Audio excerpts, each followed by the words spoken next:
नमस्कार, आप देख रहे हैं एबीएम टाइम्स। आज की मुख्य खबर इस प्रकार से है कि भारतीय अनुवाद परिषद का 2 दिवसीय अनुवाद कार्यशाला प्रथम चरण शुक्रवार 15 दिसंबर को सफलतापूर्वक संपन्न हुआ। 2 दिवसीय कार्यक्रम में कार्यालयीय साहित्यिक एवं सूचना प्रौद्योगिकी अनुवाद विषय रहा। कार्यक्रम प्रातः 9 बजे भारतीय अनुवाद परिषद के मुख्य कार्यालय में किया गया। मुख्य अतिथि दिल्ली विश्वविद्यालय एवं उपाध्यक्ष साहित्य अकादमी के वरिष्ठ प्रोफेसर कुमुद शर्मा ने उद्घाटन किया। कार्यक्रम की अध्यक्षता निदेशक अनुवाद अध्ययन एवं प्रशिक्षण विद्यापीठ इंदिरा गांधी राष्ट्रीय मुक्त विश्वविद्यालय नई दिल्ली के डॉक्टर हरीश कुमार सेठी ने किया तथा विशिष्ट अतिथि उपनिदेशक केंद्रीय अनुवाद ब्यूरो गृह मंत्रालय भारत सरकार के श्री नरेश कुमार रहे। वहीं पाठ्यक्रम कार्यशाला परिचय एवं संयोजन दिल्ली विश्वविद्यालय के वरिष्ठ प्रोफेसर व निदेशक एवं महासचिव भारतीय अनुवाद परिषद के प्रोफेसर पूरनचंद टंडन रहे। देखिए डॉक्टर पूरनचंद टंडन की एक रिपोर्ट। सर, इस भारतीय अनुवाद परिषद के बारे में आप क्या कहना चाहेंगे? देखो, भारतीय अनुवाद परिषद एक राष्ट्रीय अंतर्राष्ट्रीय महत्व की ऐसी संस्था है जिसकी स्थापना सन 1964 में हुई थी जी।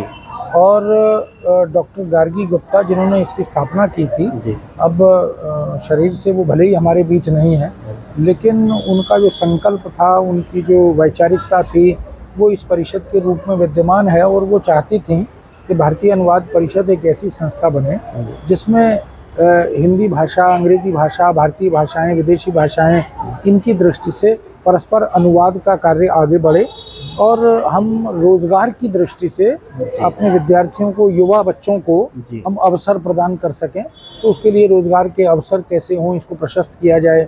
हम इस परिषद के माध्यम से एक 1 year PG diploma in translation, Vak Setu अनुवाद डिप्लोमा, जो कि भारत सरकार से मान्यता प्राप्त है, पिछले लगभग 40 वर्ष से इस पाठ्यक्रम का संचालन संयोजन कर रहे हैं। और प्रतिवर्ष लगभग दिल्ली में 100-125 विद्यार्थी एडमिट होते हैं। 2 बैच में हम ये कोर्स चलाते हैं। और दिल्ली से बाहर भी हमारा 5-7 जगह पर केंद्र है, नॉर्थ ईस्ट में विशेष रूप से, क्योंकि वहाँ के बच्चों को अनुवाद की अत्यंत आवश्यकता है।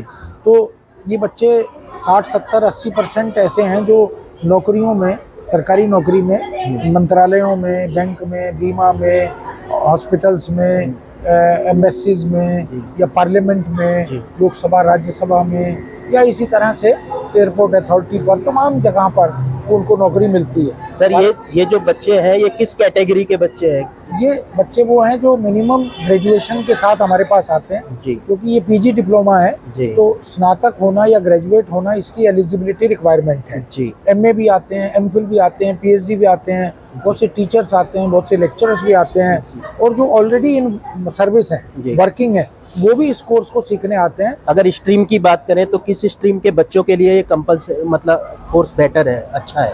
ये स्ट्रीम देखो, जिसने ग्रेजुएशन लेवल पर या पोस्ट ग्रेजुएशन लेवल पर या दोनों स्थलों पर अंग्रेजी हिंदी पढ़ी है, उनके लिए तो ये बहुत उपयोगी है। क्योंकि स्टाफ सिलेक्शन कमीशन से, यूपीएससी से, बैंकों से, बीमा कंपनियों से, तमाम तरह की संस्थाओं से नियुक्तियां प्रतिवर्ष निकलती हैं। अगर सारी नियुक्तियों का अनुमान लगाऊं तो मैं कह सकता हूं कि लगभग 800-900 पद प्रतिवर्ष अनुवादकों के निकलते हैं।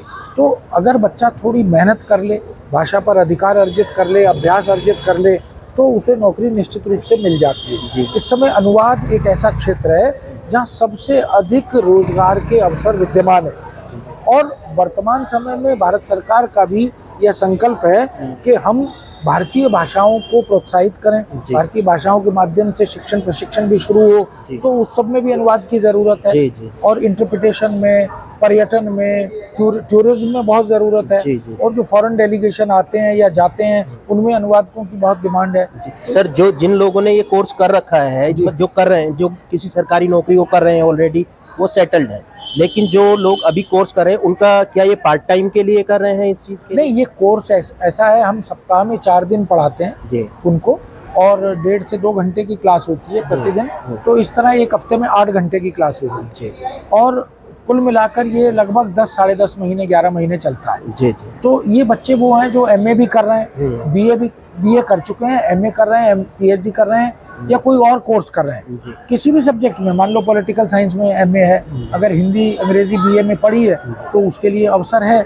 अब तो राजनीति के क्षेत्र में, धर्म के क्षेत्र में, अध्यात्म के क्षेत्र में, भक्ति के क्षेत्र में और इसी तरह इतिहास के क्षेत्र में, मनोविज्ञान के क्षेत्र में अनुवादकों की बहुत ज़रूरत है, जी जी क्योंकि स्कोप बहुत है। जी जी जी तो हर जगह पर ट्रांसलेटर चाहिए। जी तो इस दृष्टि से मुझे लगता है और सामाजिक सांस्कृतिक संबंधों की प्रगाढ़ता में भी जी। अनुवाद की जो भूमिका है वो इस पाठ्यक्रम के माध्यम से हम पूरी करते हैं। इस पाठ्यक्रम के माध्यम से सर आपका मुख्य उद्देश्य क्या है? हमारा मुख्य उद्देश्य यह है, एक तो राष्ट्र का चहुमुखी बहुमुखी विकास हो और हमारी भारतीय भाषाएं संयुक्त राष्ट्र संघ में विश्व के मंच पर स्थापित हों और अनुवाद के माध्यम से हम भारतीय ज्ञान परंपरा से विश्व को अवगत कराएं। जी। ये देश समाज और संस्कृति की दृष्टि से कितना समृद्ध है, जी। परंपराओं की दृष्टि से कितना समृद्ध है जी। और मानवता के नाते मूल्यों की दृष्टि से हम पूरी दुनिया को बताना चाहते हैं कि हमारे देश के पास जो धरोहर है, जो विरासत है, वो दुनिया के दूसरे देशों के पास नहीं है। सर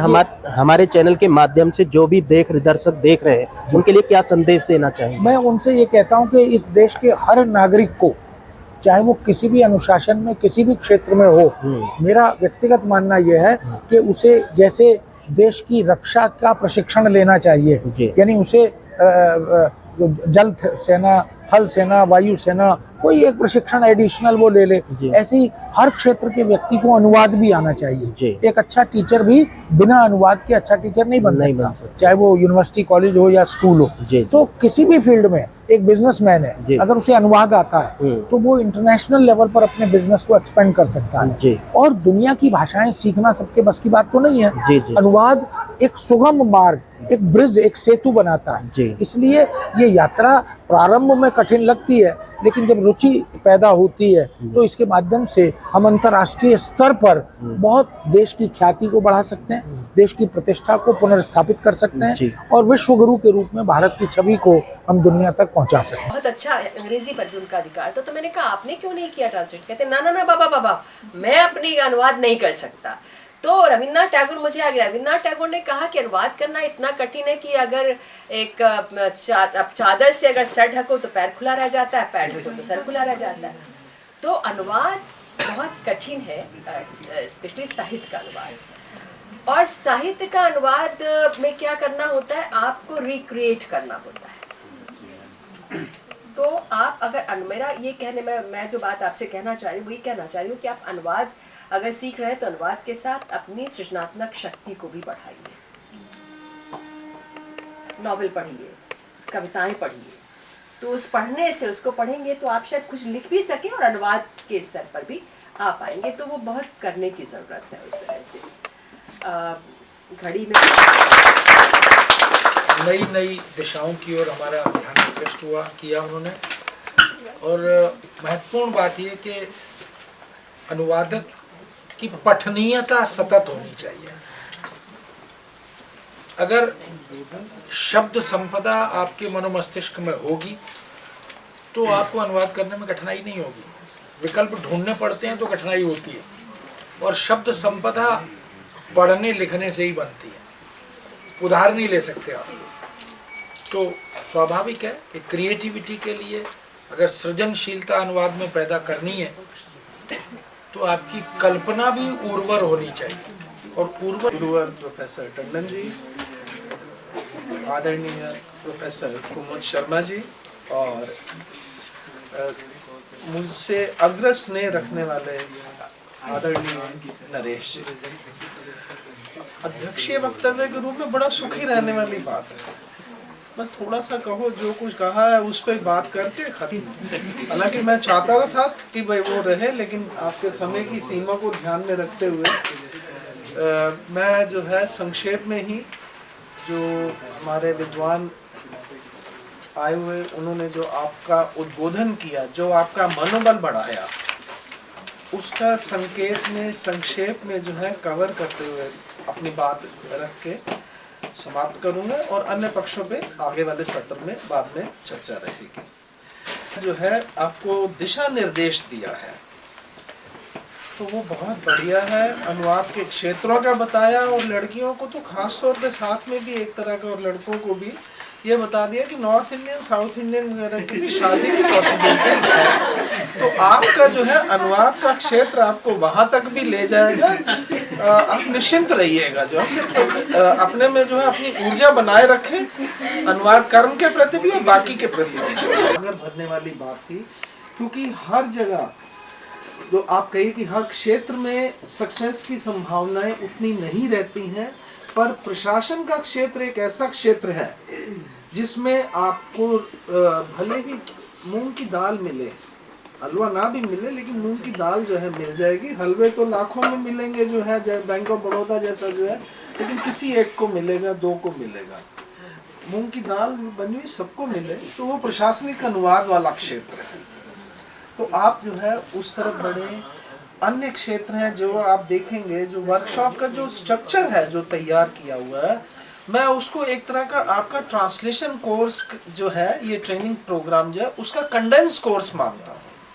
आप 2 दिन सिर्फ इस पूरे टेक्स्ट को सीरियसली किया हो और इन 2 दिनों में जितना आप ग्रास्प कर सकें, यह है कि 100% आपको जो है नहीं बताया जाएगा, ये भी बता देता हूँ। उसके बावजूद जितना बताया जाएगा उसको आप इन रियल सेंस जब आप एसिमिलेट कर लेंगे, व्यवहार में लाएंगे, तो मैं दावा करता हूँ कि एसएससी वाले परेशान हो जाएंगे कि हमें तो सारे परिषद के स्टूडेंट्स को, विद्या भवन के स्टूडेंट्स को पास करना है, क्योंकि आप उस वाली कैटेगरी में ही नहीं आओगे जो डाउन वाली कही जाएगी। तो इन चीज़ों का नरेश जी ने बहुत अच्छी तरह से आपको बताया। और सबसे बड़ी जो बात जो रही है कि कैसे चाहे वो गवर्नमेंट सेक्टर हो, प्राइवेट सेक्टर हो, इनका भी बताते हुए ये पक्ष लिए। वहीं आदरणीय प्रोफेसर कुमुद जी ने अपने निजी अनुभव